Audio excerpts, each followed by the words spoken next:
నమస్కారం. ఈ వీడియోలో దశాంశ సంఖ్యల గురించి పిల్లలకు ఎలా నేర్పించాలో మరియు పిల్లలు ఎలా నేర్చుకుంటారో తెలుసుకుందాం. 4వ మరియు 5వ తరగతులలో దశాంశ సంఖ్యలు బోధించబడతాయి. 4వ మరియు 5వ తరగతుల ఎన్సీఈఆర్టీ విషయాలు ఈ విధంగా ఉన్నాయి.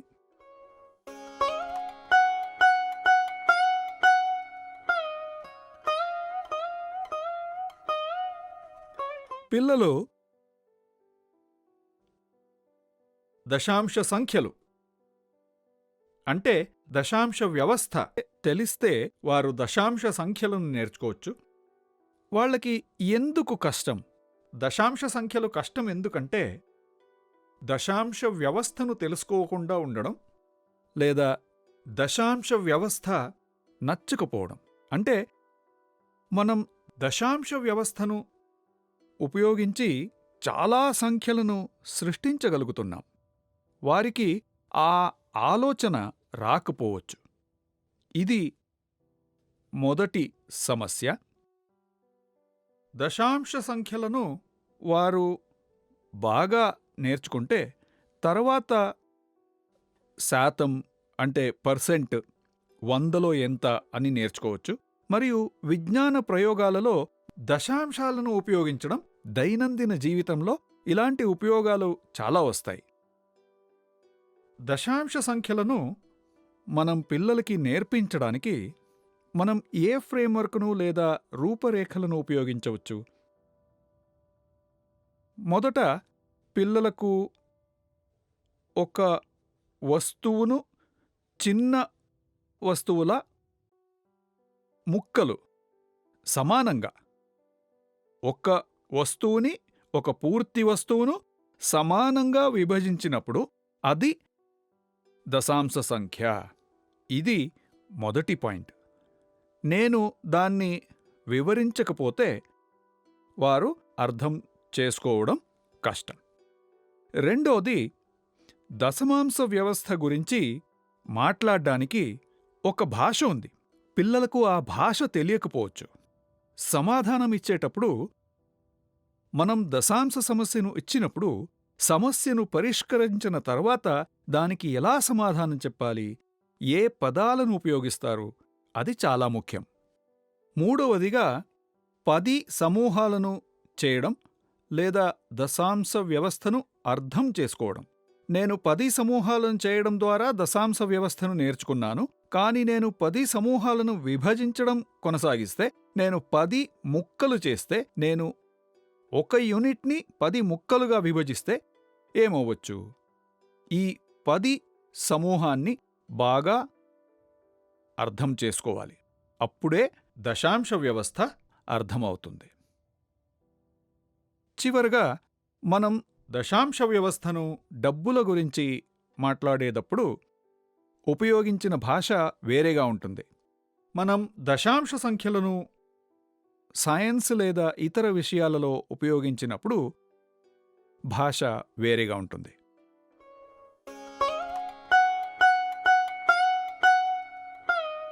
ఇప్పుడు మనం ఈ రూపురేఖలను పెట్టుకొని దశాంశ వ్యవస్థను ఎలా బోధిస్తాము మరియు ఏ అభ్యాస సాధనాలను ఉపయోగిస్తాం చూద్దాం. మొదట మనం ఈ పసుపు క్యూబులు వీటిని వాడతాం. మనం వీటిని దశాంశ సెట్ ఉంది దాంతో పాటు ఉపయోగిస్తాం. మనకు ఒక పెద్ద పసుపు ముక్క ఉంది మరియు మనకు అలాంటి 10 సమాన ముక్కలు ఉన్నాయి. మనకు అలాంటి 100 సమాన ముక్కలున్నాయి. ఇది దశాంశ సెట్. మనం వాటిని ఒక ట్రేలో ఉంచాము. దశాంశ సెట్ మరియు దశాంశ ట్రే. ఇదొకటి. ఇది కాకుండా మనం ఈ బేస్ 10 బ్లాకులను ఉపయోగిస్తాం.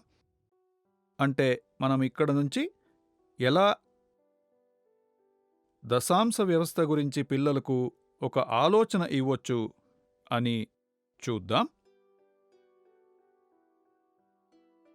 ఆట డబ్బు మరియు ఆట నాణెములు, మనం వీటిని కూడా ఉపయోగిస్తాం. ఇవి ₹1 యూనిట్లు మరియు 1 పైసా మరియు 10 పైసల్ని మాత్రమే ఉపయోగిస్తాం. మనం 50 పైసలు మరియు 25 పైసల నాణ్యములు ఉపయోగించట్లేదు. ఆ తరువాత మనం దశాంశ స్థాన విలువ పట్టిక ఉపయోగిస్తాం. దీంట్లో దశాంశ మరియు శతాంశ స్థానాలున్నాయి. మనం వీటిని కూడా ఉపయోగిస్తాం.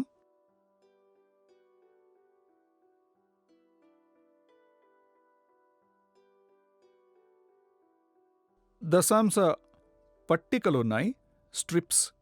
మనం వీటిని స్థాన విలువ స్ట్రిప్స్ తోటి ఉపయోగిస్తాం.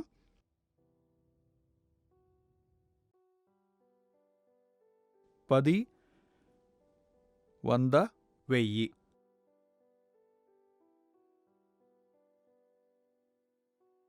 ఇవన్నీ స్థాన విలువ స్ట్రిప్స్ ఉపయోగిస్తాం.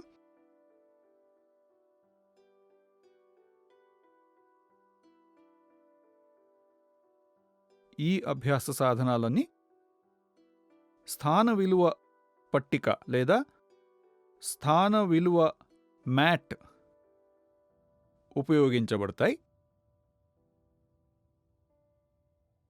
ఇలాగా ఈ మ్యాట్ను పెట్టండి. సాధారణ సంఖ్యల కోసం ఒక మ్యాట్ ఉంది. మనం ఈ 2 మ్యాట్స్ ఉపయోగించాలి. ముఖ్యంగా బేస్ 10 బ్లాక్ మరియు దశాంశ సెట్ మరియు దశాంశ ట్రే, ఈ 3 బోధనోపకరణాలు మరియు ఆట నాణ్యములు, మనం ఈ మ్యాట్స్ తోటి స్థానం ఉపయోగిస్తాం. ఇప్పుడు మనం ఒక చిన్న సమస్యను తీసుకుందాం. కొన్ని పసుపు క్యూబులున్నాయి, యూనిట్ల క్యూబులు. ఇక్కడ కొన్ని ఉన్నాయి, నేను ఇంకా కొన్ని చేర్చుతాను. ఇక్కడ ఎన్ని ఉన్నాయో నాకు తెలీదు, కానీ నేను లెక్క పెడితే ఎన్ని ఉన్నాయో తెలుస్తుంది. ఇప్పుడు దశాంశ వ్యవస్థను మనం కనుగోలేదు, భారతీయులు దీన్ని కనుగొన్నారు. మనకు దశాంశ వ్యవస్థ లేకపోతే ఏం జరుగుండేది? దాని గురించి ఆలోచించండి. ఇలాంటి పరిమాణాలు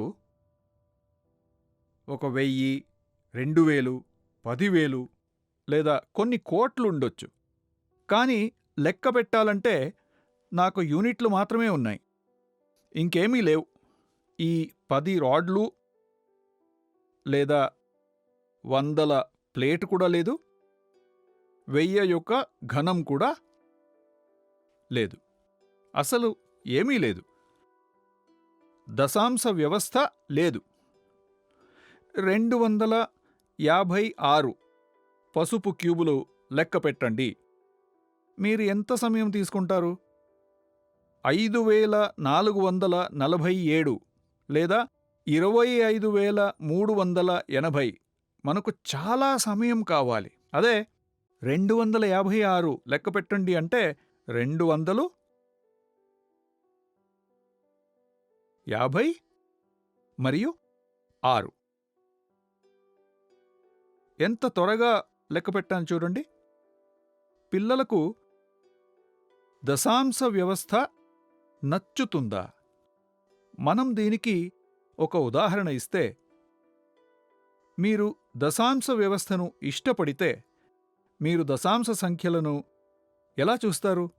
వారిలో మనం ఉత్సుకత సృష్టించాలి. ఒక సమస్య తీసుకుందాం. నాకు ఉన్న 4 స్నేహితులు నాకు కొంత డబ్బు ఇచ్చి చాక్లెట్ కొనమని చెప్పారు. మొత్తం డబ్బు ఖర్చు చేసి చాక్లెట్ కొనుక్కోమన్నారు.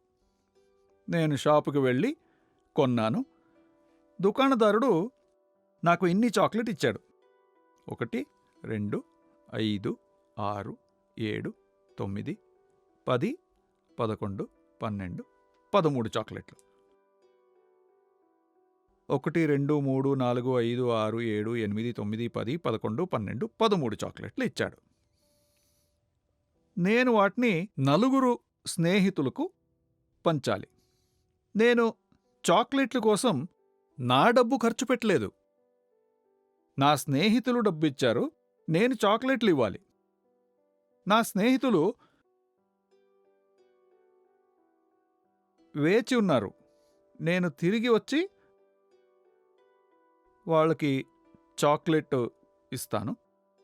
ఒక్కొక్కరికి ఎన్ని వస్తుందో చూద్దాం. అందరూ డబ్బులు ఇచ్చారు కాబట్టి నేను సమానంగా పంచాలి. నేను సమానంగా పంచడానికి ప్రయత్నిస్తున్నాను. ప్రతి ఒక్కరికి 1 వచ్చింది. వారు వేచి ఉన్నారు. ఒక్కొక్కరికి ఎన్ని వస్తుందో చూద్దాం. అందరికీ 3 చొప్పున వచ్చింది. 1 మిగిలింది. నేను చెబుతాను, మీకోసం చాక్లెట్లు తెచ్చాను, చూడండి, దీన్ని నేను తినొచ్చా? వాళ్ళు చెబుతారు, చూడు, నువ్వు డబ్బులు ఇవ్వలేదు కాబట్టి నువ్వు తినకూడదు. ఇది మాది కాబట్టి మాకే ఇవ్వాలి. నేనిప్పుడేం చెయ్యాలి? ఒక చాక్లెట్ ఉంది, మరియు 4 ఉన్నారు. ఇప్పుడు ఏదో విధంగా నేను దాన్ని కత్తిరించబోతున్నాను. నేను ఒక చిన్న కత్తిని తీసుకుని లేదా చాకు తీసుకొచ్చి కోస్తాను. నేను ఎలాగైనా కొయ్యొచ్చా? 4 కాకుండా 5 మంది ఉంటే నేను 5 ముక్కలు చేయాల్సింది. 6 ఉంటే 6 ముక్కలు చేయాల్సింది. ముక్కలు ఎలాగో ఉండేవి. అతనికెందుకు ఎక్కువ మరియు నాకెందుకు తక్కువ అని ఎవరైనా అడగొచ్చు. ఆ పరిస్థితి రావచ్చు కదా. ఇప్పుడు నేను దీన్ని బాగా కొయ్యాలి. ఎలాగా? నేను ఆ రకమైన మంచి యంత్రాన్ని కలిగి ఉండాలి. అది సమానంగా కొయ్యగలదా అని మనం చూడాలి. అందరికీ సమానంగా రావాలి కదా.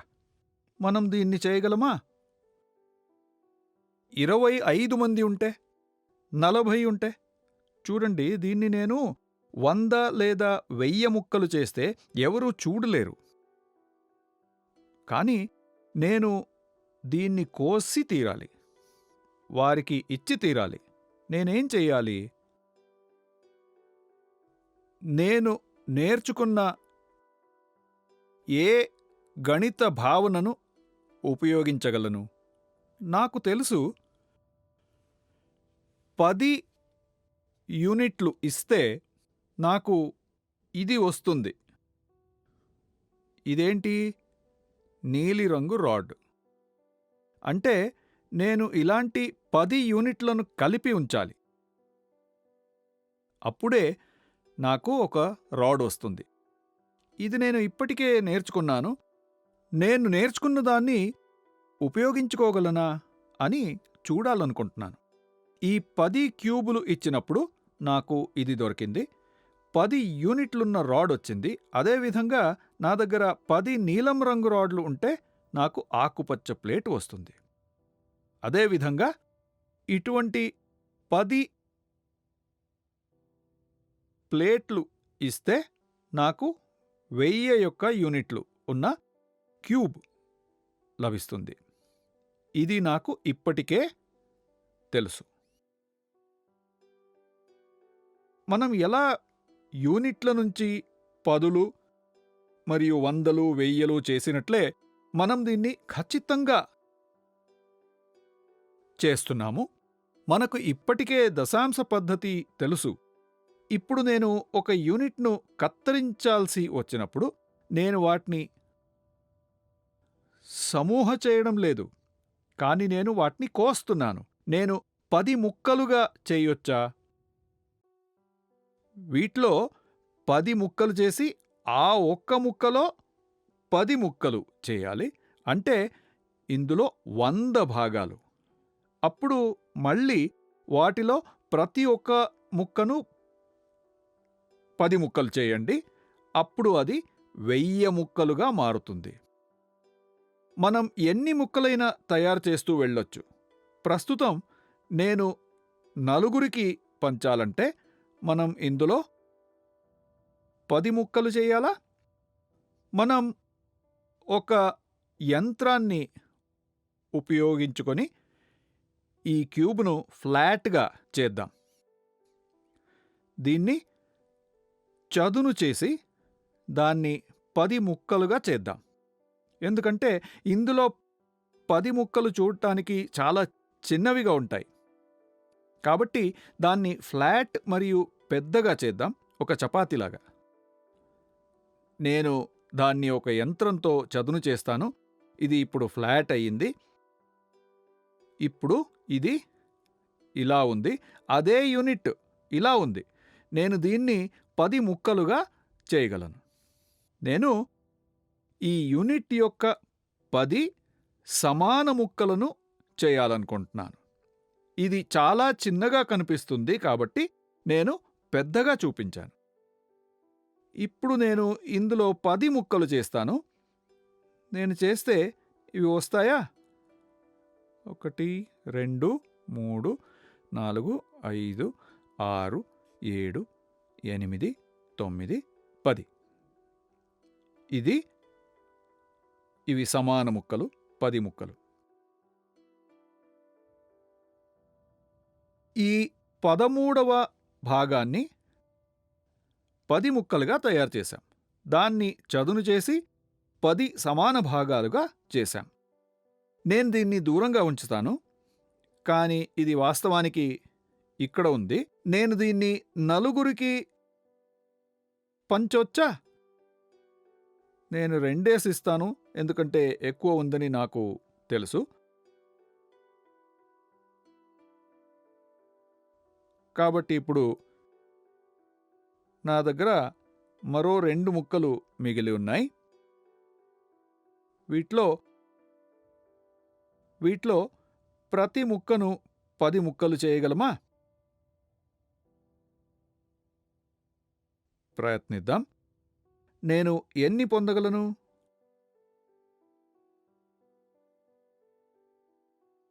1 2 3 4 10. దీనికి 10, దీనికి 2 3 4 5 6 7 8 9 10. నేను 2 ముక్కలను 20 సమాన భాగాలుగా చేశాను. వీటిని మళ్ళీ సమానంగా పంచుదాం. ఒక్కొక్కరికి 3 ఇవ్వడానికి ప్రయత్నిస్తాను. 1 2 3. ప్రతి ఒక్కళ్ళకి 3 ఇచ్చాను. ఇంకా ఎన్ని ఇవ్వచ్చు? ఒక్కొక్కటే ప్రయత్నిద్దాం. ఇచ్చాను. ఇంకొకటి ఇవ్వచ్చు. ప్రతి ఒక్కళ్ళకి ఎన్ని వచ్చినాయి? ప్రతి ఒక్కళ్ళకి 3 చాక్లెట్లు వచ్చాయి. 3 పూర్తి చాక్లెట్లు. 4వ చాక్లెట్ ఎవరికి ఇవ్వాలి అని మనకు సమస్య వచ్చింది. అందరూ డబ్బులిచ్చారు కాబట్టి నేను దాన్ని సమానంగా పంచాల్సి వచ్చింది. కాబట్టి 4వ చాక్లెట్ ముక్కలు చేయబడింది. ఆ 4వ చాక్లెట్ లేదా నా వద్ద ఉన్న 13వ చాక్లెట్, వీళ్ళ 4వ చాక్లెట్, ఈ ఒక స్ట్రిప్లో అలాంటి 100 ముక్కలు చేశాము.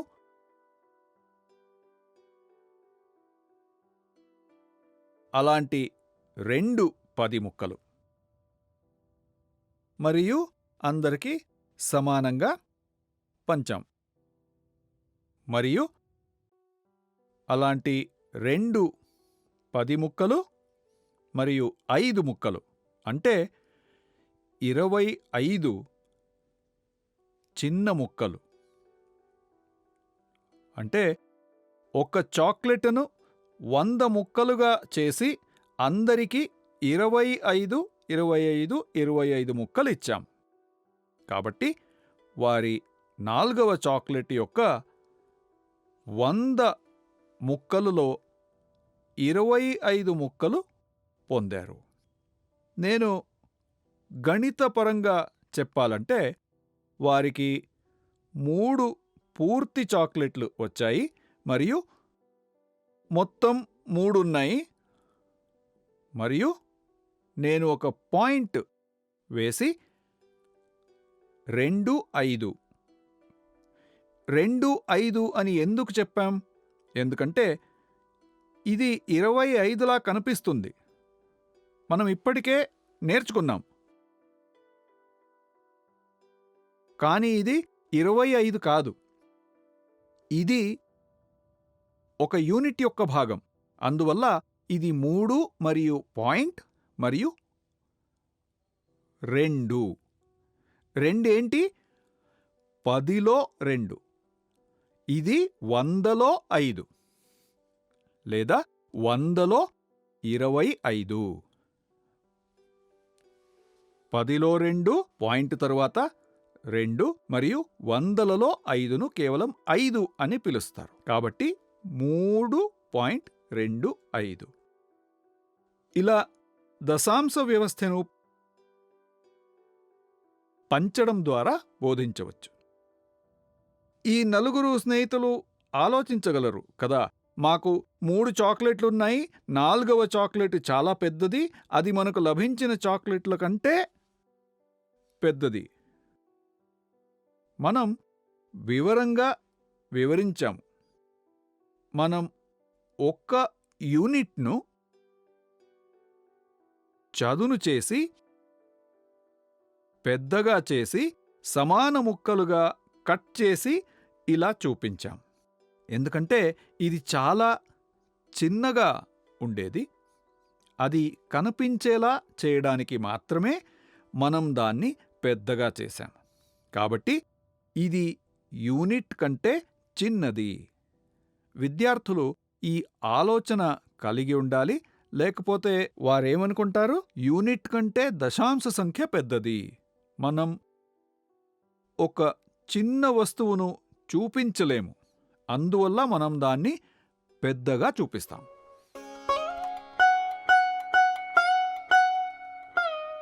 మనం డబ్బును ఎలా ఉపయోగించుకోవచ్చు మరియు పిల్లలకు దశాంశ వ్యవస్థను నేర్పించగలం?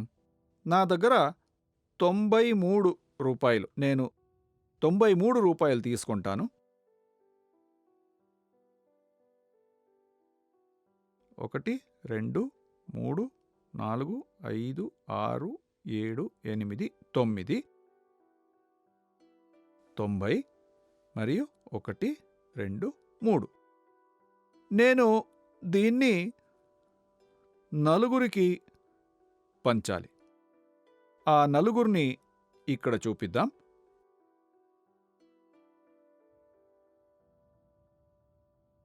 ఇప్పుడు 4కి 93 రూపాయల్ని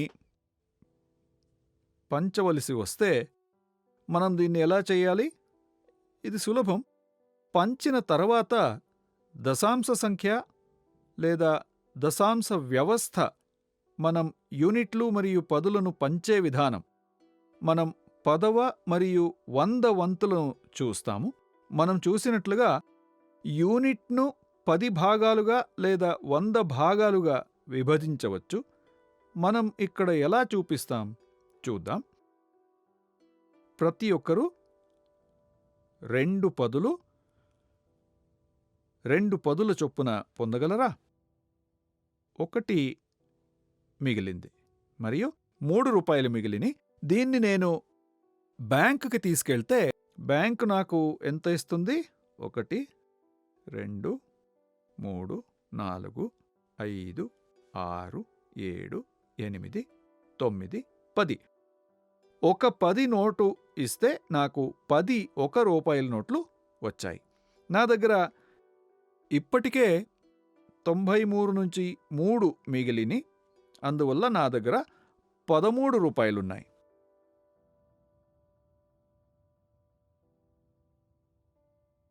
సమానంగా పంచాలి. నేను 2 చొప్పున ఇస్తాను. 2 పూర్తయింది. ఇప్పుడు నేను 3వది ఇస్తున్నాను. రూపాయి మిగిలింది. ప్రతి ఒక్కరికి ఎంత వచ్చింది? ప్రతి ఒక్కరికి 23 ఉన్నాయి. ప్రతి ఒక్కరికి ఎంత లభించిందో నేను చూపిస్తున్నాను.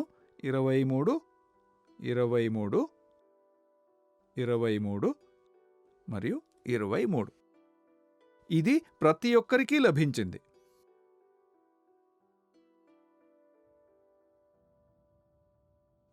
రూపాయి మిగిలింది.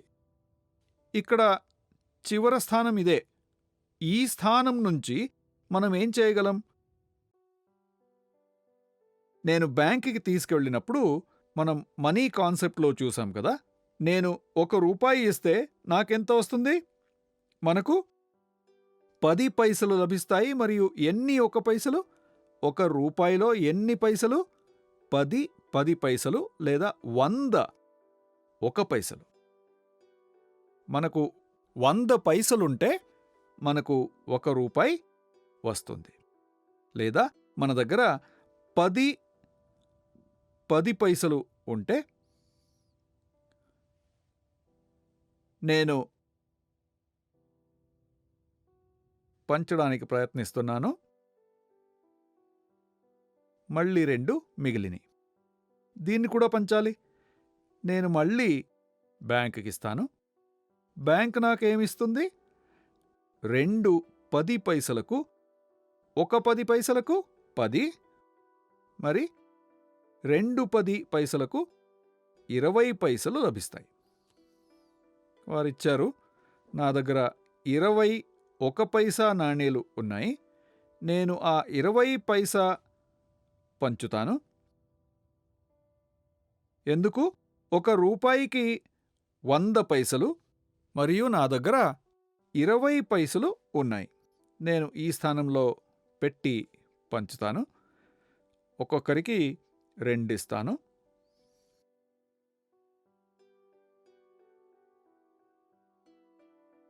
ఇంకా 2 ఇస్తాను.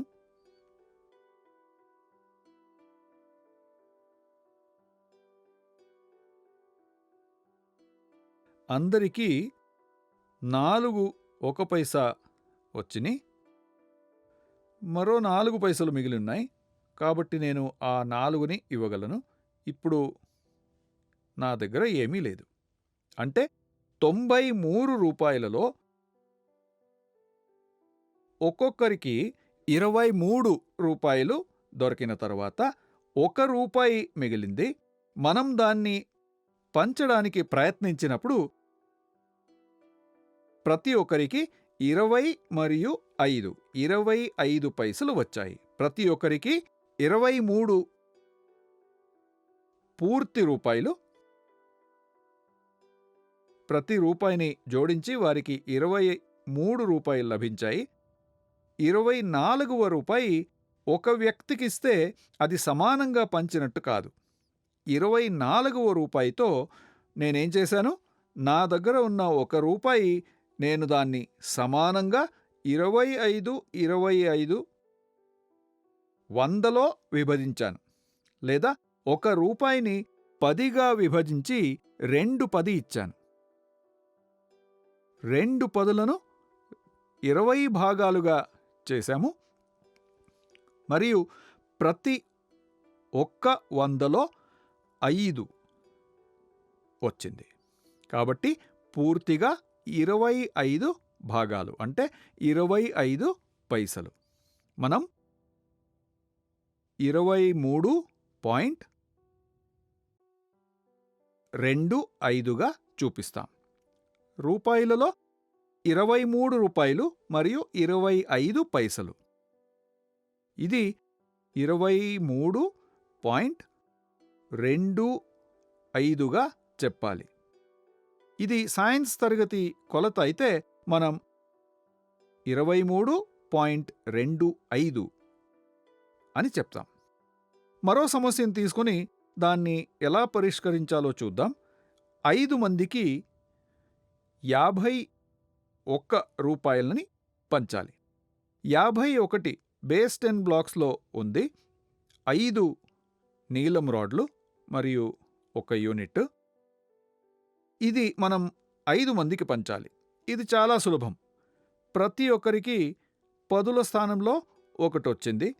మనం దీన్ని ఎక్కడ ఉంచుదాం? ఇక్కడ చూడండి.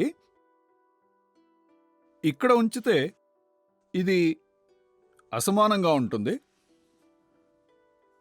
ఈ ఒక్క యూనిట్ని నేను కత్తిరించాల్సి వస్తుంది. దాన్ని కత్తిరించడానికి మనం ఏం చేశాము? మనం ఇక్కడ పదులను ఉంచినట్లే దాన్ని 10 భాగాలుగా కట్ చేశాము. అయితే నేనేం చేయాలి? 10 భాగాలుగా కట్ చేయాలి.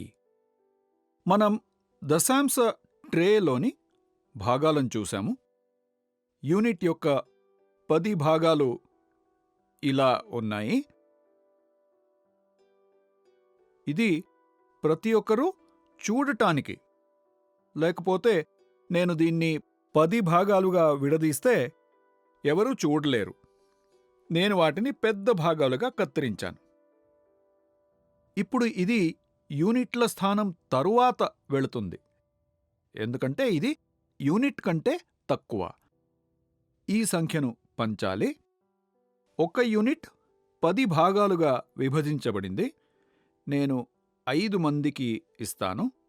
అందరికీ 10వ వంతు వచ్చింది.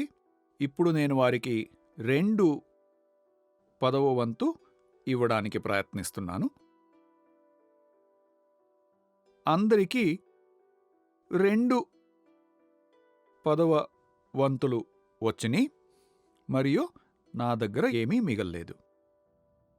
కాబట్టి నేను దాన్ని మరింత విభజించాల్సిన అవసరం లేదు.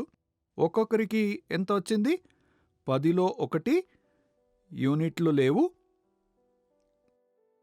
మనం యూనిట్ని 10 సమాన భాగాలుగా విభజించినప్పుడు ప్రతి ఒక్కరికి 2 భాగాలు వచ్చినాయి.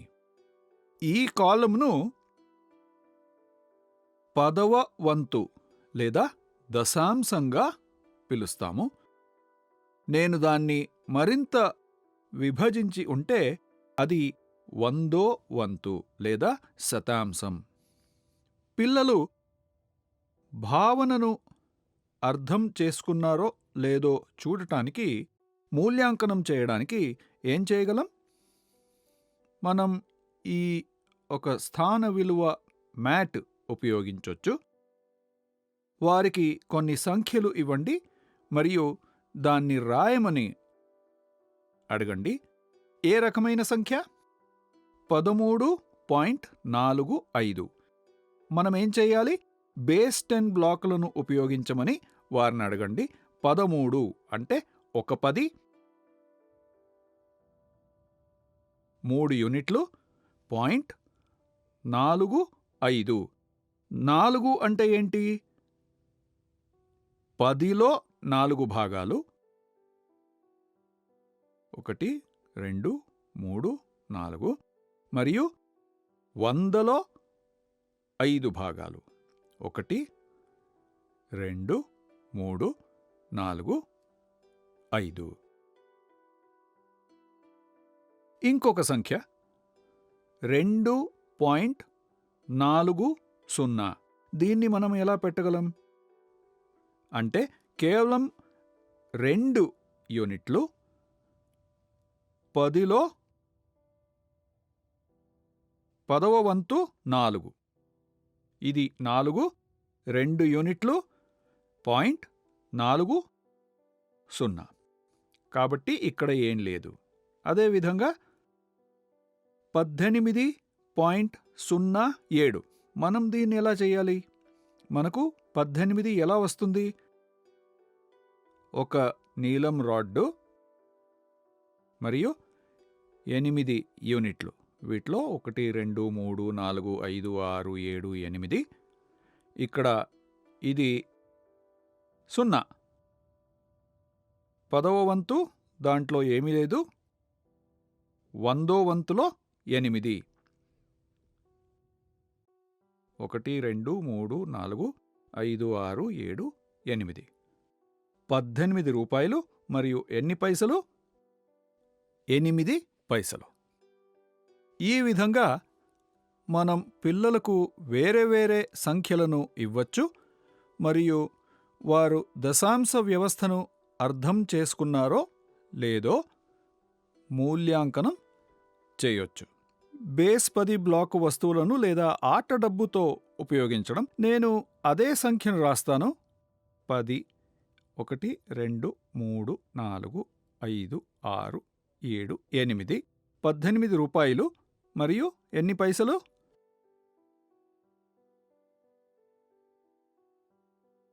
8 పైసలు. 1, 2, 3, 4, 5, 6, 7, 8. ఆట డబ్బుతో మనం దీన్ని ఇలా పెడతాం.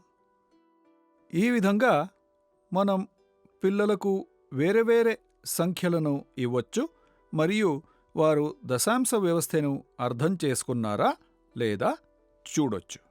స్థాన విలువ మ్యాట్లో చూపించడం సులభం కావచ్చు, ఎందుకంటే స్థాన విలువ ఇప్పటికే దానిపై రాయబడింది. స్థాన విలువ తెలిసింది. స్థాన విలువ ప్రకారం వస్తువులను పెట్టండి. ఇక్కడ పదులు, ఇక్కడ యూనిట్లు, యూనిట్లను 10 భాగాలుగా ఇక్కడ 10వ వంతు మరియు ఇక్కడ 100వ వంతుగా విభజించినప్పుడు మనకు ఇది లేకపోతే, ఈ స్థాన విలువ మ్యాట్ ఇక్కడ లేదని అనుకోండి, అప్పుడు మనం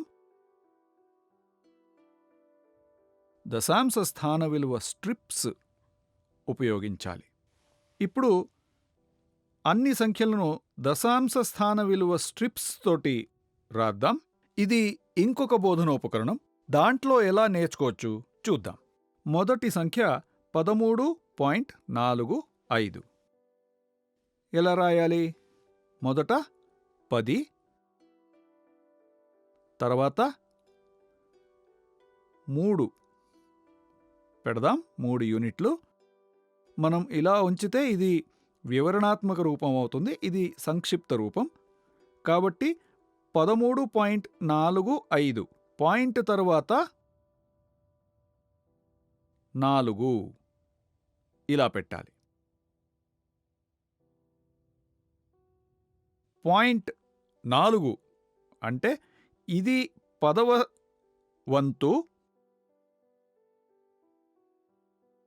0.45 అంటే 5 100వ వంతు అంటే శతాంశం.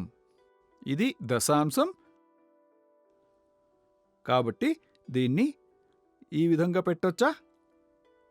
చూడండి, 10వ వంతు స్థానం 100వ వంతు కంటే పెద్దది.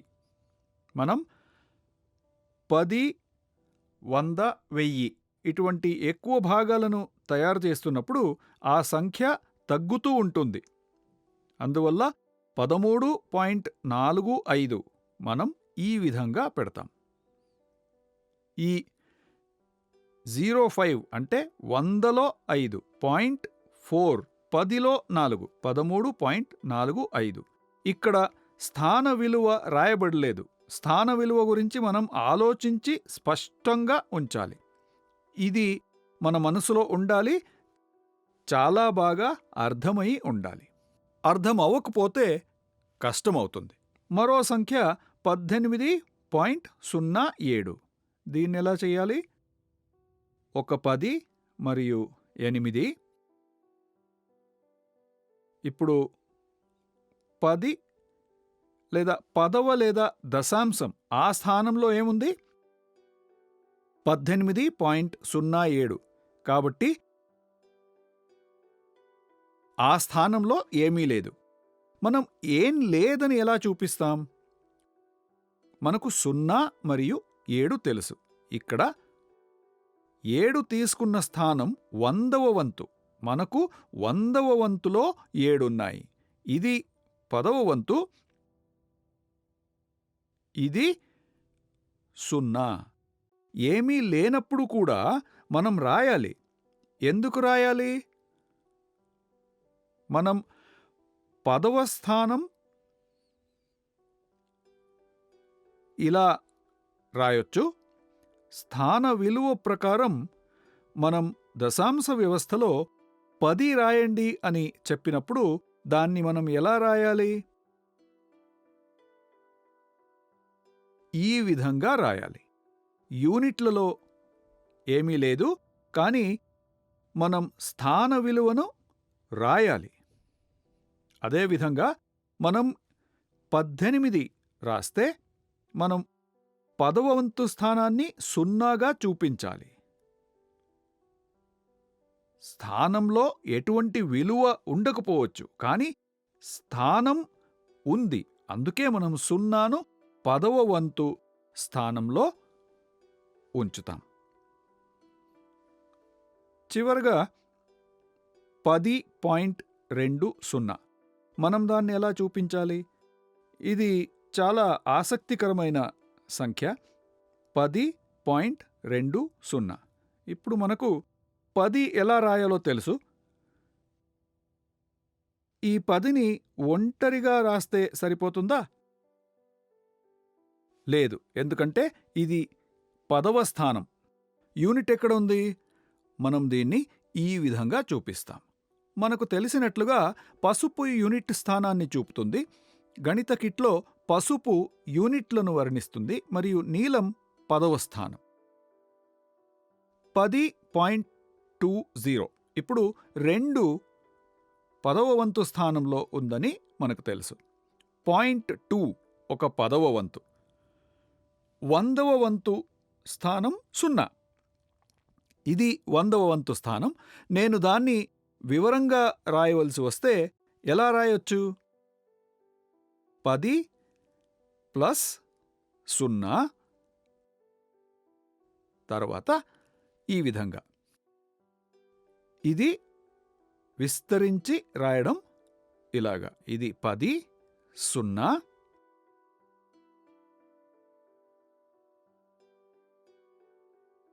10 ప్లస్ 0 దానికి 10వ వంతులో 2 మరియు 100 వంతులో ఏమీ లేదు. 10.20 ఈ విధంగా చదవచ్చు. ఇది వివరాల రూపం మరియు ఇది సంక్షిప్త రూపం.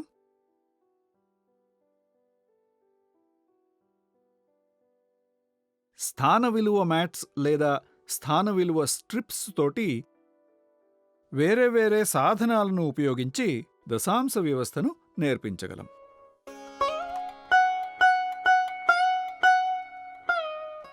మనమిప్పుడు చూసిన ఈ సంఖ్యలని దశాంశ స్థాన విలువ మ్యాట్ లేదా దశాంశ స్థాన విలువ స్ట్రిప్స్ ఉపయోగించి చూపించాము. వాటిలన్నిని ప్రాతినిధ్య దశలో చదరపు గడుల నోట్బుక్లో ఎలా చూపించాలో చూద్దాం.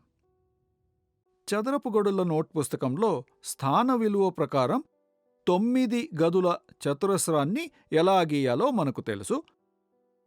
ఇప్పుడు దాన్ని దశాంశ సంఖ్యకు ఎలా విస్తరించవచ్చో చూద్దాం.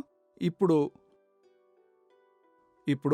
13.45 ఇది మొదటి సంఖ్య.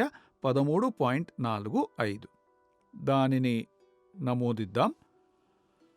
13 మొదట 10వ స్థానం. యూనిట్లు 10లు. ఒక 10 మరియు 3. ఇప్పుడు ఇక్కడ పాయింట్ ఉంచండి. ఇప్పుడు యూనిట్ కంటే తక్కువ ఉన్న ప్రదేశానికి వెళ్తున్నాం. స్థాన విలువ మ్యాట్లో స్థాన విలువ పట్టికలో మనం ఏం చూసాం? ఈ స్థానాన్ని ఏమని పిలుస్తారు? 10వ వంతు లేదా 10లో 1. ఈ పెట్టిలో మనకి ఏం లభిస్తుంది? 4 10వ వంతు. ఇది 1 2 3 4. ఈ విధంగా మనం ప్రాతినిధ్య దశలో 4 పదవ వంతు రాస్తాం. ప్రాతినిధ్య దశలో ఇలా చెప్పొచ్చు. అదేవిధంగా నేనెక్కడికి వెళ్తున్నాను? 100 ఒకటి లేదా 100వ వంతు ద్వారా 1. దాన్ని ఏమనంటారు? 100వ వంతు. ఎన్ని ఉన్నాయి?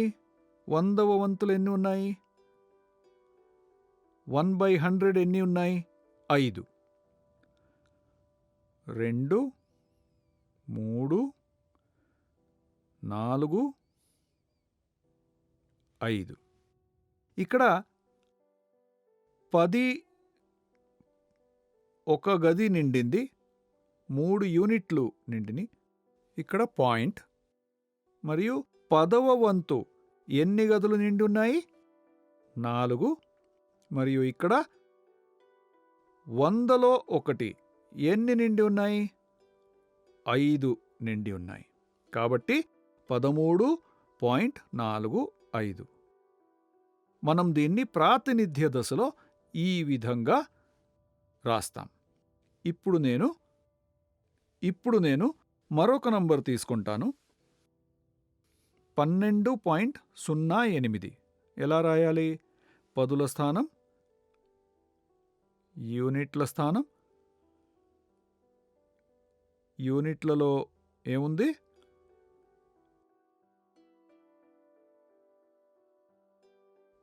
12 అంటే 2 యూనిట్లు మరియు 10.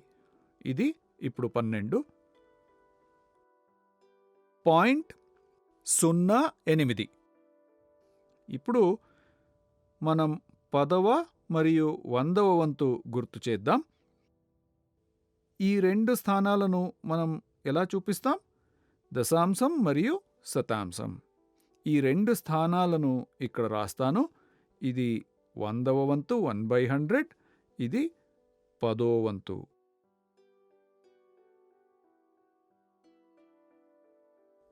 ఇప్పుడు 10వ వంతు స్థానంలో ఏం రాయాలి? 12.08. దశాంశంలో ఏముంది? ఏమీ లేదు, 0 ఉంది. అయితే రాయక్కర్లేదు. శతాంశంలో 8 ఉన్నాయి. నేనిక్కడ 8 1/100 రాయాలి. 8 100వ వంతులు. అప్పుడు నాకు 12.08 వస్తుంది. 10వ స్థానంలో 1, యూనిట్ల స్థానంలో 2, దశాంశ స్థానంలో ఏమీ లేదు మరియు శతాంశం స్థానంలో 8 ఉన్నాయి. ఈ విధంగా మనం 12.08 రాయగలం. మూడవ సంఖ్య అదేంటి మీకు తెలుసా? 10.20. ఇది చాలా సులభం. మొదట 10 ఎలా రాయాలి?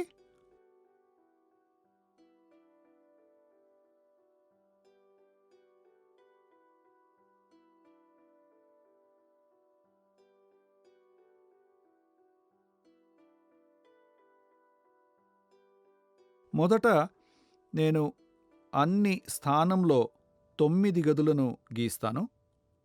ఇది 10 యూనిట్లు, దశాంశం మరియు శతాంశం. 10వ వంతు మరియు 100వ వంతు. ఇప్పుడు పదుల స్థానంలో 10 అంటే యూనిట్లలో ఏమీ లేదు. 10వ వంతులో నేను ఎన్ని గదులు నింపాలి? 2 గదులు. 1/10 2 సార్లు.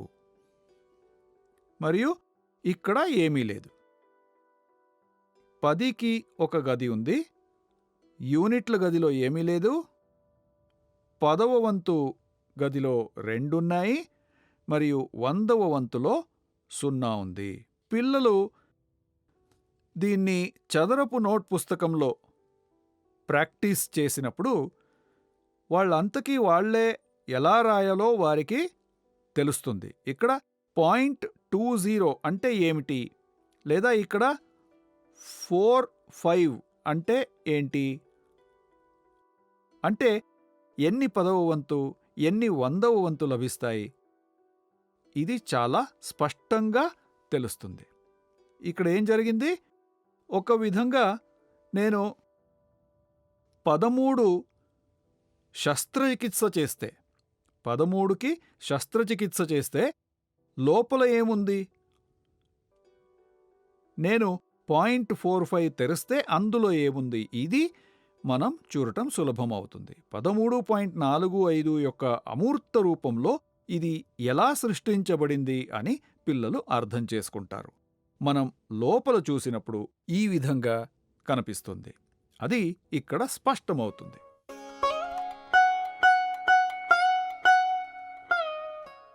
ఇప్పుడు మనం దశాంశ సంఖ్యల సంకలనం మరియు వ్యవకలనం ఎలా చేయాలో చూద్దాం. నేను ఈ భావన దశాంశ సంఖ్యల సంకలనం మరియు వ్యవకలనం నేర్చుకుంటే మనం దాన్ని డబ్బు, కొలత మరియు ఇతర భావనలతో ఉపయోగించవచ్చు. ఒక సమస్యను చూద్దాం. 14.36 దీనికి 7.65ని జోడిద్దాం. మనం ఎలా జోడించాలి? దీనికి ప్రాతినిధ్య దశలో చదరపు గడుల నోట్బుక్ను ఉపయోగించడం ద్వారా పరిష్కరించుదాం. ఎలా ప్రతినిధించాలో చూద్దాం.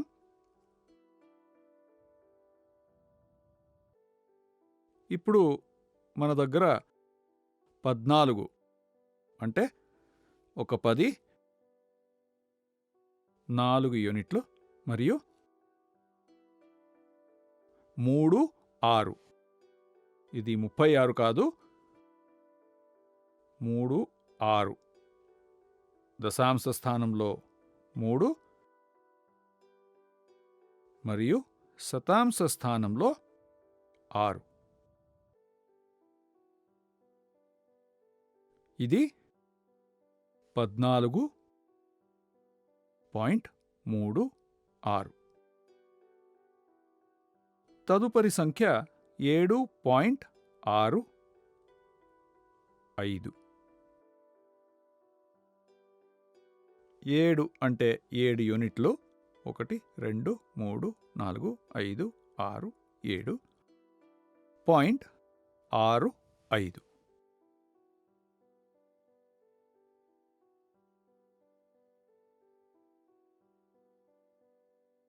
దశాంశ స్థానంలో 6 ఉన్నాయి. అలాగే శతాంశ స్థానంలో 5 ఉన్నాయి. 3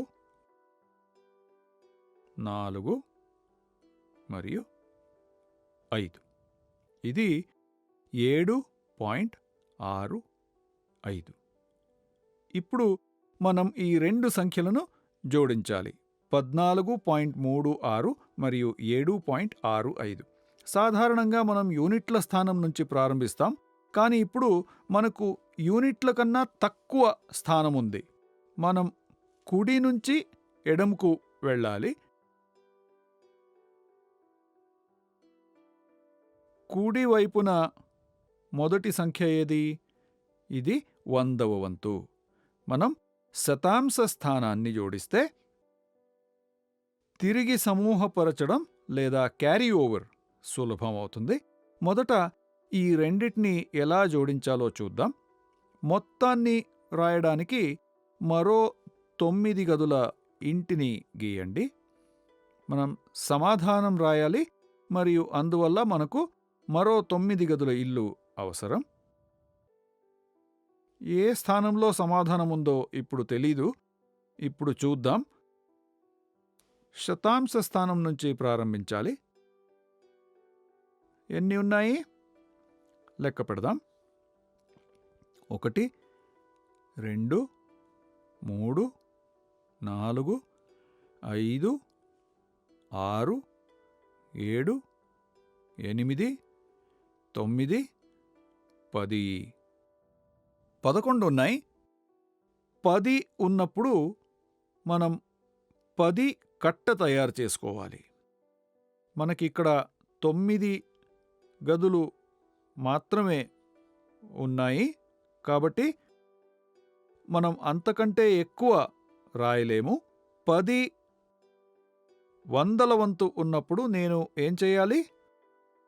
ఒక 10 కట్ట చేసి తరువాతి స్థానానికి పంపించాలి. అప్పుడు ఏం దొరుకుతుంది? ఒక 10వ వంతు. మనం దీన్ని మూర్త దశలో కూడా చూసాము. మనం చిన్న పసుపు కౌంటర్లను జోడిస్తే మనకు ఒక పసుపు రంగు స్ట్రిప్ వస్తుంది. ఆ స్ట్రిప్ 10వ వంతు. మిగిలి ఉన్న వాటిని ఇక్కడ రాయాలి. మనకిక్కడ 1 మిగిలింది. 1/100. ఇప్పుడు ఇక్కడ ఎంత ఉందో చూద్దాం. బదిలీ చేయబడిన సంఖ్య నుంచి ప్రారంభిద్దాం. లేకపోతే మనం దాన్ని మర్చిపోయే అవకాశం ఉంది. పైన పెట్టిన సంఖ్య మర్చిపోతాం. 1 2. నేను దాన్ని లెక్క పెట్టినప్పుడు చూపించడానికి దాన్ని సర్కిల్తో గుర్తించాను. లెక్క పెట్టాము అని గుర్తుంచుకోవటానికి. 3 4 5 6 7 8 9 10. మనం ఈ పెట్టిలో 10 రాయలేము. కానీ మనకు 10 ఉన్నప్పుడు ఏం చేయాలో తెలుసు. దాన్ని కట్టగా చేసుకోండి. దాన్ని కట్టబెట్టిన తరువాత ఏం చేయాలి? దాన్ని తదుపరి స్థానానికి తీసుకెళ్ళి తిరిగి సమూహపరచడం చేయొచ్చు. నేను 10 10వ వంతు ఉంటే నాకు ఏం దొరుకుతుంది? మనం దాన్ని మూర్త దశలో చూసాము. 10 పసుపు పట్టీలు కలిపి నేనేం పొందాను? నాకు ఒక యూనిట్ వస్తుంది. పసుపు క్యూబ్. పసుపు క్యూబ్ అంటే ఏంటి? యూనిట్. కాబట్టి నాకు ఒక్క యూనిట్ వచ్చింది. నేను 10 10వ వంతు జోడించినప్పుడు నాకు ఒక యూనిట్ వచ్చింది. ఇప్పుడు ఎన్ని యూనిట్లున్నాయో చూద్దాం. నేను వాటిని మళ్ళీ సర్కిల్ చేస్తున్నాను. 1 2 3 4 5 6 7 8 9 10 యూనిట్లు. మనకు 10 వచ్చినప్పుడు మనం ఒక కట్టను తయారు చేస్తాం కదా. నేను 10 కట్టను తయారు చేస్తాను. ఈ గుంపుకు ఏమవుతుంది? నేను దాన్ని తదుపరి స్థానానికి బదిలీ చేస్తాను. అది 10ల స్థానంలో ఉంది. కాబట్టి 10 యూనిట్లు నాకు 10 ఇస్తాయి. ఇక్కడ ఎన్ని యూనిట్లున్నాయి? 1 2 ఇక్కడ రాశాను. ఇక్కడ ఎన్ని పదులున్నాయి? యూనిట్ల పని అయిపోయింది. 1 10 2 పదులు. ఎన్ని పదులు? నేనిక్కడ వచ్చిన దాన్ని రాస్తున్నాను. కాబట్టి 2 గదులు నిండి ఉన్నాయి. 2 రాస్తున్నాను. యూనిట్ల స్థానంలో 2 గదులు నిండి ఉన్నాయి. 2 పాయింట్. మరియు ఈ స్థానంలో ఏమీ లేదు. మరియు ఇక్కడ 1 గది నిండింది. అంటే నేను ఈ రెండిటిని జోడిస్తే ఏమవుతుంది? నేను అదే సమస్యను అమూర్త దశలో చేస్తే 6 శతాంశం మరియు 5 శతాంశం అంటే 6 100వ వంతు. ఇక్కడ 6 ఉన్నాయి మరియు ఇక్కడ 5 ఉన్నాయి. నాకు 11 100వ వంతు వచ్చాయి. 1/100. మనం ఇక్కడ 11 రాయలేము. ఎందుకంటే గరిష్టంగా 9 రాయొచ్చు, కనీసం 0. ఇప్పుడు మనకు 11 శతాంశాలు ఉన్నాయి. అప్పుడు నేనేం చేయాలి? నేను ఒక 10 కట్టను తయారు చేసి ఎడం వైపుకు తీసుకుని ఇక్కడ 1 రాస్తాను. 1 1/100 శతాంశం ఉంది. నేను 10 శతాంశం నుంచి దశాంశకి తరలించినప్పుడు నాకు 1 1/10 దొరికింది. నేను 1ని పైన తీసుకెళ్ళడానికి మనం చెప్తున్నాము, కానీ ఇది వాస్తవానికి 10 వందల 1. ఇది దశాంశం 3 మరియు 6. 10 అంటే నేను దాన్ని కట్టి ఇక్కడకు తీసుకొచ్చాను. నేను 10వ వంతు 10 కట్టినప్పుడు నేను 1 యూనిట్ పొందాను. ఇక్కడ ఏం మిగల్లేదు. ఏదైనా మిగిలి ఉంటే నేను రాసేవాడిని. నేనిక్కడ ఒకదాన్ని రాసి ఒకదాన్ని తీసుకెళ్ళినట్లే నేను 10 కట్టను తీసుకెళ్ళాను, మరియు ఇక్కడ ఏం మిగల్లేదు. అందువల్ల 0. కాబట్టి యూనిట్ల స్థానంలో 1 + 4 అంటే 5 యూనిట్లు, 5 యూనిట్లు + 7 యూనిట్లు అంటే 12 యూనిట్లు. కాబట్టి మనకు 10 మరియు 2 యూనిట్ ఒక కట్ట ఉంది. ఒక కట్ట ఇక్కడికొచ్చింది. 10ల ఒక కట్ట. ఇది 1 కాదు, 10ల ఒక కట్ట. కాబట్టి 2 యూనిట్లు ఇక్కడ మిగిలి ఉన్నాయి. ఒక 10 కట్ట ఇక్కడుంది. ఇప్పటికే మనం 10 పూర్తిగా 2 10లున్నాయి మరియు పాయింట్. మనకు ఇక్కడ కూడా అదే సమాధానం వచ్చింది. మీరిక్కడ గమనించవలసిన విషయమేంటంటే ఇక్కడ ఉపయోగించిన ప్రక్రియ లేదా ఈ పద్ధతిలో ఉపయోగించిన భాష, ఈ అమూర్త దశకు మనం ఒకే భాషను ఉపయోగించాం. ఇది ఉపాధ్యాయులు గమనించవలసిన చాలా ముఖ్యమైన విషయం. ఇప్పుడు మునుపటి సమస్యను చూద్దాం. 14.23 ప్లస్ 3.42. ఇక్కడ మనం తిరిగి సమూహపరచకుండా చేస్తున్నాము. క్యారీ ఓవర్తో మనం చేయొచ్చు. దశక సహితంగా ఇప్పటికే కూడిక చేశారు. క్యారీ ఓవర్ లేకుండా చేద్దాం. 10లు యూనిట్లు, 10వ వంతు, 100వ వంతు. ప్రాతినిధ్య దశలో అన్ని సంఖ్యలను రాయడానికి నేను చదరపు ఇళ్లలని గీశాను. ఇది 14. ఎలా రాయాలి? ఒక 10 మరియు 4 యూనిట్లు. 2 3 పాయింట్ తరువాత 2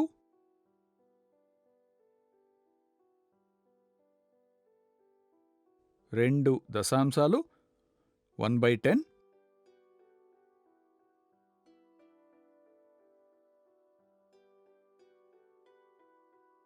మరియు 100వ వంతు 3 ఉన్నాయి. 14.23. నేను దాన్ని మొదటి స్థానంలో ఉన్న విలువ పట్టిలో రాశాను. రెండో సంఖ్య 3.42. కాబట్టి యూనిట్లో 3 ఉన్నాయి, దశాంశలో 4 ఉన్నాయి, 2 శతాంశాలున్నాయి.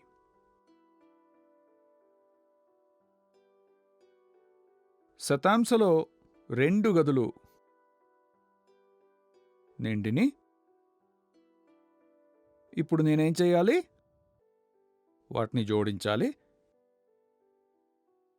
కూడిక అంటే అర్థం చేసుకున్నాము, కాబట్టి దీన్ని చేద్దాం.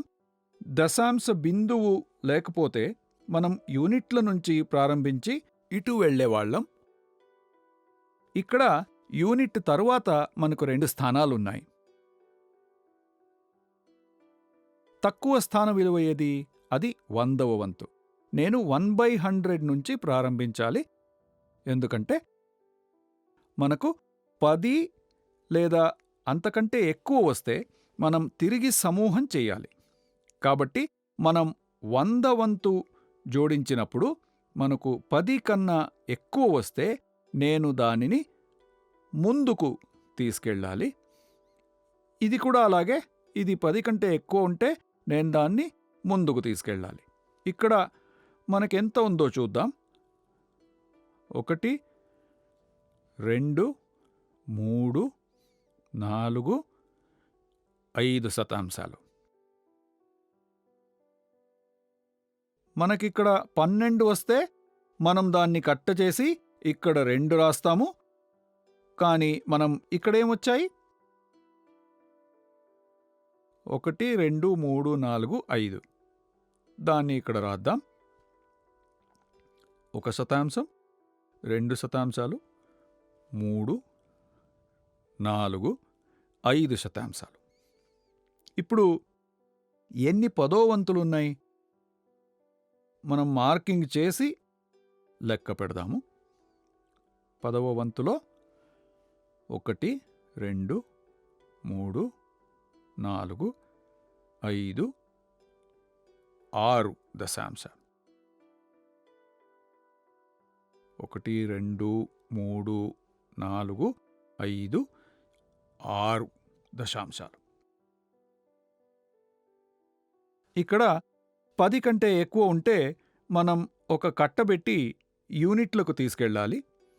కానీ ఇప్పుడు మన దగ్గర 10 కంటే ఎక్కువ లేదు. మనకు 6 10వ వంతు ఉన్నాయి. ఎన్ని యూనిట్లున్నాయో చూద్దాం. 1, 2, 3, 4, 5, 6, 7 యూనిట్లు. 1, 2, 3, 4, 5, 6, 7. ఇక్కడ కూడా మనకు క్యారీ ఓవర్ అవసరం లేదు. మరియు 10లలో మనకు ఒక 10 ఉంది. ఎన్ని గదులు నిండి ఉన్నాయి మొత్తంగా? 10లో ఒక గది, యూనిట్లలో 7 గదులు. దశాంశ స్థానంలో ఎన్ని? 1, 2, 3, 4, 5, 6. మరియు శతాంశంలో 1, 2, 3, 4, 5 గదులు నిండిని. కాబట్టి ఈ ప్రాతినిధ్య దశలో మనకు లభించిన సమాధానం 17.65. మనం 65గా చదవకూడదు. 17.65. మనం అమూర్త దశలో చేస్తే 3 100వ వంతులు ప్లస్ 2 100వ వంతు 5 దొరుకుతుంది. 4 దశాంశాలు మరియు 2 దశాంశాలని కూడిస్తే 6 దశాంశాలు వస్తాయి. 3 యూనిట్లు మరియు 4 యూనిట్లు కలిపితే 7 యూనిట్లు. ఒక 10 క్యారీ ఓవర్ లేదు. 17.65. నేను ప్రాతినిధ్య దశలో ఉపయోగించిన అదే భాష అమూర్త దశలో కూడా ఉపయోగించాను. నేనిక్కడ ఉపయోగించిన అదే పద్ధతిని ఉపయోగించాను. ఇక్కడ సంఖ్య లోపల ఉన్నదాన్ని మనం కనుగొన్నాము. కానీ ఇక్కడ నేను అమూర్త దశలో చేశాను. ఇప్పుడు వ్యవకలనం ఇంకొక చిన్న సమస్య చూద్దాం. ఇది తిరిగి సమూహపరచకుండా ఒక సమస్య. ఒక నంబర్ ఇవ్వండి. 23.54 మైనస్ 12.31. ఇప్పుడు దీన్ని పరిష్కరించుదాం. శతాంశం, దశాంశం, యూనిట్లు పదులు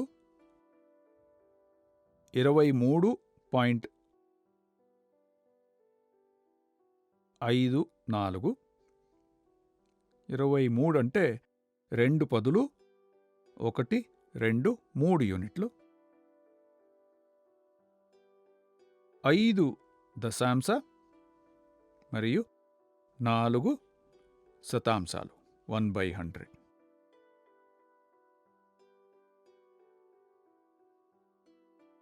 3 శతాంశాలు 4 శతాంశాలు. నేను ఈ అడ్డు వరుసను ఖాళీగా పెట్టాను. మనం తిరిగి సమూహపరచడం చేయవలసి వస్తే దాన్ని రాయడానికి మనకు చోటు అవసరం. కాబట్టి దీన్ని ఎల్లప్పుడూ కేటాయించడం మంచిది. ఎప్పుడు తిరిగి సమూహపరచడం చేయాలో మనకు తెలీదు. అందువల్ల దానికోసం గదిలని వదిలేయండి. రెండవ సంఖ్య 12.31. ఇక్కడ రాద్దాం. 12 ఒక 10 మరియు 2 యూనిట్లు. 3 1 పాయింట్ తర్వాత 3 1. 3 దశాంశ మరియు 1 శతాంశం. రెండో సంఖ్యను తీసివేద్దాం. ఇప్పుడు సమాధానం కోసం పెట్టిని గీయండి. 0.31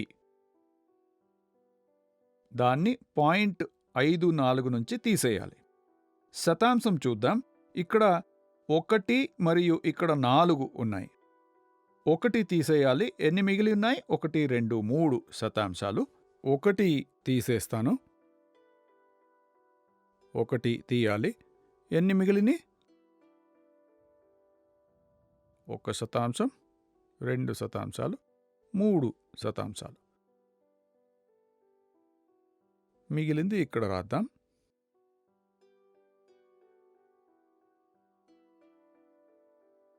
ఇక్కడ రాశాను. దశాంశాలు 3 దశాంశాలని తీయాలి. 5 నుంచి తీయాలి.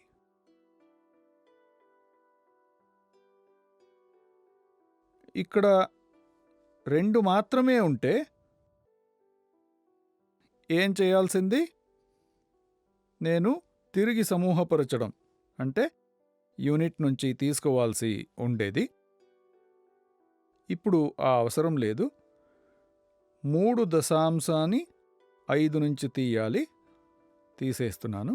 1 1, 2 2, 3 దశాంశాలను తీశాను. అన్ని ఖాళీ అయిపోయినాయి. దశాంశంలో ఎన్ని మిగిలిని? 3 తీసిన తర్వాత ఎన్ని మిగిలిని? 1 2. 1 దశాంశం, 2 దశాంశాలు. అదేవిధంగా ఎన్ని యూనిట్లు? 2 యూనిట్లు తీయాలి 3 నుంచి. 1 యూనిట్, 2 యూనిట్లు. ఎన్ని మిగిలిని? 1 మిగిలింది. ఇక్కడ రాద్దాం. ఇప్పుడు మనకు పదుల స్థానంలో ఏముంది? 1 10 తీసేయాలి. 2 పదులు మాత్రమే ఉన్నాయి. దాని నుంచి ఒకదాన్ని తీసేశాము. ఎన్ని పదులు మిగిలి ఉన్నాయి? 1 10 మాత్రమే. ఇక్కడ రాద్దాం. ఈ పెట్టిలో ఎక్కడైనా రాయొచ్చు. ఇప్పుడు మనం 23.54 నుంచి 12.31ని తీసేసినప్పుడు మనకు లభించిన తేడా ఎలా చూస్తాం? ఇక్కడ మిగిలి ఉన్నది తేడా. ఎన్ని పదులున్నాయి? 1 గది మాత్రమే ఉంది. 1 10. 1 యూనిట్ ఉంది. ఇక్కడ పాయింట్ పెట్టాలి.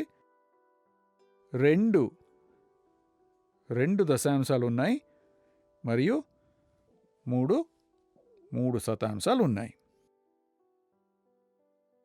23.54 నుంచి 12.31ని తీసేస్తే వ్యత్యాసం 11.23.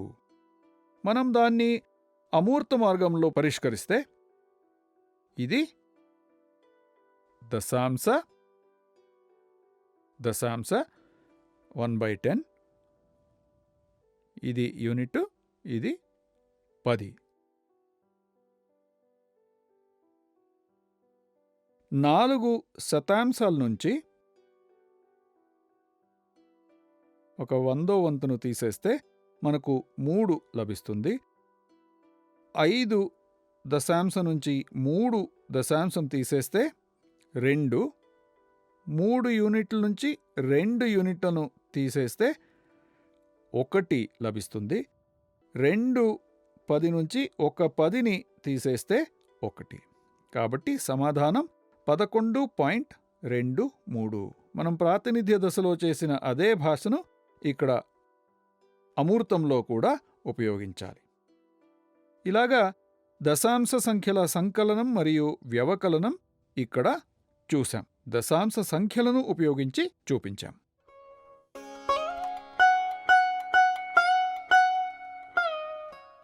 ఇప్పుడు మనం దైనందిన జీవితంలో దశాంశ సంఖ్యలు ఎక్కడ మరియు ఎలా ఉపయోగించబడుతున్నాయా చూద్దాం. ప్రతిరోజు కాకపోతే మనం ఎక్కడ దశాంశ సంఖ్యలను చూస్తాము అంటే ఎక్కువగా క్రీడలలో 100 మీటర్ల రేసులో ఎవరు ఎన్ని నిమిషాలు మరియు సెకండ్లలో పూర్తి చేశారు.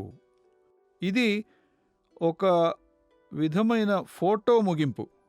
అంటే స్వల్ప తేడా ఉన్నప్పటికే మొదటి, 2వ మరియు 3వ స్థానాలు మారవచ్చు. కనుక ఇది ఖచ్చితంగా ఉండాలి. స్పష్టమైన విజేతను మనం తెలుసుకోవాలి. 100 మీటర్లు 9.32 సెకండ్లలో కవర్ చేయబడి ఉండవచ్చు, లేదా నిమిషాల్లో కూడా. యూనిట్ ఏమైనా పాయింట్ ఉంటుంది. మీరు మీ రక్త పరీక్ష బ్లడ్ టెస్ట్ పూర్తి చేసినప్పుడు ఆ రిపోర్ట్లో కూడా చూడొచ్చు. హిమోగ్లోబిన్ 12.82. మనం ఈ భిన్నాన్ని అనేక సందర్భాలలో చూస్తాం, లేదా మనం దశాంశ బిందువును చూస్తాం. అలాగే దుకాణంలో బిల్లు లేదా రసీదు పొందినప్పుడు వారు ట్యాక్స్ లేదా జీఎస్టీని జోడించినప్పుడు అక్కడ కూడా మనం దశాంశ సంఖ్యలను చూస్తాము. మీరు 40 రూపాయలకు ఏదైనా కొన్నప్పుడు దానికి ట్యాక్స్ కలిపినప్పుడు అది 52 రూపాయలు 0.20 పైసలుగా మారుతుంది.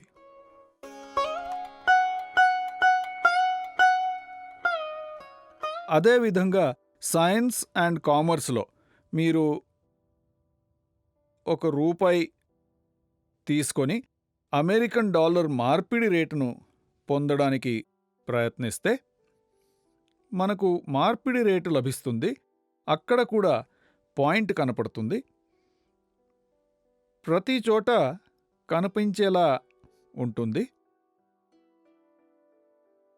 మీ బైకు లేదా కారు, ట్రాక్టరు దాన్ని పెట్రోల్ స్టేషన్కి తీసుకెళ్తే అక్కడ కూడా మీరు దశాంక సంఖ్యలను చూస్తారు. అక్కడ ప్రతి లీటర్కి పెట్రోల్ ధరను రాస్తారు.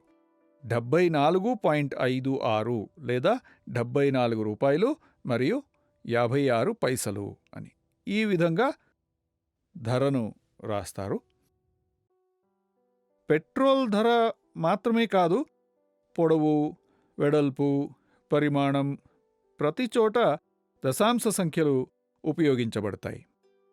ఇప్పుడు దశాంశ వ్యవస్థ మరియు భిన్నాలు మధ్య వ్యత్యాసాన్ని చూడొచ్చు. మన దైనందిన జీవితంలో మనం రెండిటినీ ఉపయోగిస్తాం. భిన్నాలలో మనం ఒక వస్తువును ఎన్ని ముక్కలుగా అయినా కత్తిరించవచ్చు సమానంగా. ఒక్క వస్తువును సమానంగా కత్తిరించవచ్చు. అలాగే మనం వస్తువుల సమూహాన్ని కూడా కత్తిరించవచ్చు. దశాంశ వ్యవస్థలో మనం ప్రతి వస్తువును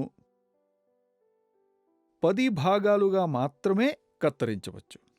10వ వంతు స్థానానికి మనం 10వ వంతు మాత్రమే ఇవ్వగలం.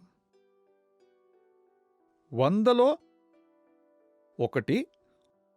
నేను 10వ వంతును 10 భాగాలుగా కట్ చేశాను. 100 స్థానంలో ఒకదాన్ని కత్తిరించినట్లయితే అది 1000లో 1. యూనిట్ కట్ చేస్తే దశాంశం, దశాంశం కట్ చేస్తే శతాంశం, శతాంశం కట్ చేస్తే సహస్రాంశం అవుతుంది. కాబట్టి భిన్నాలు మరియు దశాంశ వ్యవస్థ మధ్య సంబంధాన్ని మనం తెలుసుకోవాలి. మనం దశాంశ వ్యవస్థను అర్థం చేసుకున్నప్పుడు శాతం భావనను కూడా అర్థం చేసుకోవచ్చు.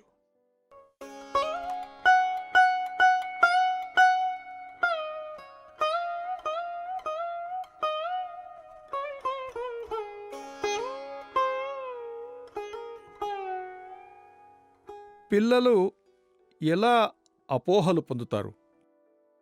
మనం ఇక్కడ చాలా వివరంగా చర్చించాము. 23.45 చదివేటప్పుడు వారు 23.45 అని చదువుతారు. అంటే ఆ 45 నిజానికి 23 కన్నా చిన్న సంఖ్య. వారికి అది తెలియకపోతే వారు 23.45 అని చెబుతారు. ఇది 4, 5 అని చెప్పాలి. మనం ప్రాతినిధ్య దశలో చదరపు గడుల పుస్తకంలో రాసినప్పుడు వారికి తెలుస్తుంది యూనిట్ కంటే తక్కువ సంఖ్య ఉండవచ్చు. అదేవిధంగా దశాంశ వ్యవస్థలో దశాంశ సంఖ్యలు మరియు భిన్నాల మధ్య వ్యత్యాసం తరచుగా వారికి తెలీదు. 10 వ్యవస్థ నుంచి దశాంశ వ్యవస్థ ఉద్భవించింది అని వారు అర్థం చేసుకున్నప్పుడు మాత్రమే వారు దశాంశ, శతాంశ, సహస్రాంశ వీటిని అర్థం చేసుకుంటారు. మనం ప్రతిదీ 10 ముక్కలుగా విభజిస్తున్నాం. కానీ భిన్నాలలో మనం వాటిని ఎన్ని భాగాలుగా అయినా విభజించవచ్చు. ఈ రెండిటి మధ్య తేడాలు మరియు సంబంధం గురించి మనం వారికి నేర్పించే విధానంపై ఆధారపడి ఉంటుంది.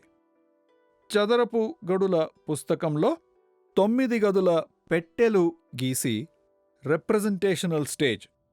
చదరపు గడుల పుస్తకంలో రిప్రజెంటేషనల్ స్టేజ్ అంటే ప్రాతినిధ్య దశ స్పష్టంగా అర్థం చేసుకోవాలి.